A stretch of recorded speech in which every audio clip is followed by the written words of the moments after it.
So, okay, we were just talking before we started rolling here about the rock paper scissors that a couple of your guys were playing. What's happening there? It's just an old game that honestly probably infuriates the locker room more than trash talk on the field. You get back after practice and there's 20 guys playing rock paper scissors.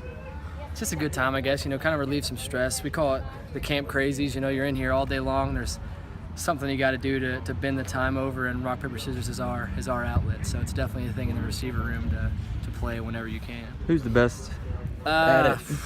So we call the king. The king changes every day. If you win best 2 out of 3, you get crowned.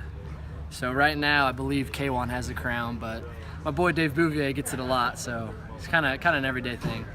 What have you progressed on the most in camp, do you think, this year? I think me and all of us just have progressed on when you're tired, get out, and when you're not tired, get in. Because we have so much depth now, especially with the freshmen coming in and learning the plays quick, that if you can't give it your all, we have guys that can come in. So tap the helmet, get in. But we've also just worked on the smaller things as punch and pivot and reading coverages. So I just think as a room we've gotten a lot better so far. Talking to a couple of the other position groups, they've mentioned how the older guys are now like dragging the younger guys along a little bit more. And you might have saw it. Denzel Ware said to Josh Pascal, yeah, either try to take my spot or I'm not going to be your friend. Is that the same mentality with your group? No, absolutely. Every day is a competition. We know that. The DBs know that, and we know that in our room, But that's not going to stop us from when Cleveland makes a diving catch from me not being, proud of him and happy for him. So I think that's definitely the unity in our room has grown so much, in that when someone else makes a play, it's not, damn, he made a play. It's more of, we just scored a touchdown, which is, I think, the mentality you need to be a good team, and that's what we're working for. So one of the new guys in your room that you got to interview, none of us have got to talk to yet, is Lynn Bowden. Oh, yeah, what have you seen on the field, and then kind of just interview him? I saw it on the Facebook. Yeah, he's a great kid. He's come in. He was a little late, so he's only been here for 2 weeks, and he pretty much has all the plays down. He's putting in the extra work that he needs to get on the field this year, and you can just tell how athletic he is when you get him on the field. He has a lot of raw talent, and he's molding that to be a great slot receiver, so he'll be good. What are him transitioning? And you've seen a lot of guys come through and do the same thing, or who's kind of more of a quarterback in high school.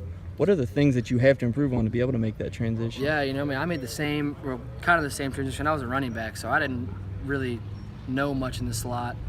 And so just route running is the big thing. And like I said, it's been 2 weeks, and it looks like he's been here for 2 years. But that's really the main thing, because reading coverages, obviously, he did a lot of that at quarterback. But knowing, when to plant your foot, when to get your depth, when to get back vertical are things he's working on now, and things that will lead him to be a great slot. So, like I said, a lot of raw talent he's molding in. He's doing a great job. How much easier is it this season being in Eddie Grand, Darren Henshaw offense for the second year than it was last year, trying to learn it all? Yeah, like you said, it is the second year, and that's the first time since I've been here that we've kept with the same OC and the same play style, so it's definitely a lot easier, We just know the plays a lot more, and instead of just knowing, I have a corner here, we understand the concept. So that helps us in teaching the younger receivers, especially if they're on the outside, they're asking us, what do I have? Last year I'd say, I don't know, I have a corner. This year I can say, I have a corner, you have a hitch, whatever it is. So that's just helped us a lot, and helping them learn the plays, and helping us perfect the plays. And what was your feelings when you heard the news about Cole Mosier? You guys kind of took a similar path, to this point. Yeah, no, absolutely. It's definitely, I'm getting the goosebumps right now. Cole's a great guy, and he's one of those guys that has come to work every day, every single day. So we're not only missing his size out there, but his leadership, and just knowing that you could trust him at that left tackle, and you could trust him at the right tackle, you could trust him at guard. It's definitely a big loss, but his time here is definitely nowhere near from over. He's still going to lead, even though he can't play, and that says a lot about him and his character and just the person he is.